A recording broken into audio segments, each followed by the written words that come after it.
Called Tamatha Paul. Well, this is the sad state of this House, that you've got a significant bill coming through and you've got the government parties who have led this legislation stand up and give 2-minute pathetic speeches. That side of the House is so out of touch with the reality of New Zealand. They get up and they give their stump speeches, give their key lines, and then they sit back down because they don't have anything valuable to contribute to this discussion. That is a disservice to victim. That the summary of your thoughts and ideas on justice is to spit out some lines that some communications advisor wrote for you. Pathetic. This sentencing reform bill is going to result in more people being funneled into our prisons, and it does not make our communities any safer. And I don't know what la-la land you might be living in on that side of the House, but if you'd actually step foot in a prison, there's no rehabilitation going on in there. I've been to 10 prisons in the last year. There's no rehabilitation going on at all in there. What do you think people are doing in there? Making better connections. That's why it's called the Ministry of Connections, not Corrections, because that's not happening in there. Rehabilitation is virtually non-existent. You're sending people in there for a longer time to make more friends to be better criminals. Well done. You've achieved something today. Please don't bring the speaker into it. Okay. We know for a fact that only 7 to 15% of rehabilitation programs in prisons are actually successful. And prisons don't even have the time to consider what kind of a service they're offering to people in those prisons because they are so busy trying to accommodate a growing prison population. And I don't know why the other members are looking at me at disgust. That is the consequence of your actions, the government's actions. Yes, they are.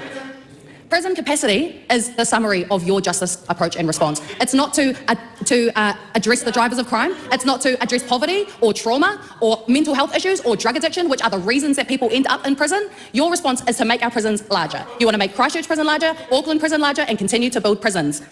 That is not going to solve anything. And I spoke to a corrections officer and he said, as the muster grows, the quality goes. That's what they're preparing for. And at the moment, they are dealing with double bunked cells. They are at capacity, and this bill will make those prisons even fuller. There are too many people in our prisons. This bill is particularly disgusting, though, because it attacks our young people, the people who are supposed to be our future. You're saying that their age should not be taken into account by judges when they're sentenced. There is a reason that those provisions are in place, and it's because people in their lives, when their brains are developing at a certain age, they make decisions differently. They do not weigh up the consequences. They are more susceptible to being peer pressured into doing things that they don't want to do. But it's easy for that side of the House to sit there and hand wring and talk about personal responsibility because they've had more options in their lives than all of the young people that are in prison. How do I know? Because I talked to them. I went to the youth unit at Mount Eden Prison and asked them why they were in there. And it was because they had no options, because they are disabled, because they are poor, because they come from places not like the ones that this side of the House come from. Have some compassion and some empathy for the people that you talk about and that you lock up. The human potential that this government wastes, absolutely wastes it. This bill oversteps judicial discretion. There's a reason why judges stop sentencing people, because they know that prisons don't work. And then here comes this ideological government who has no care in the world for evidence, who continues to do the same thing over and over again, and it does not work.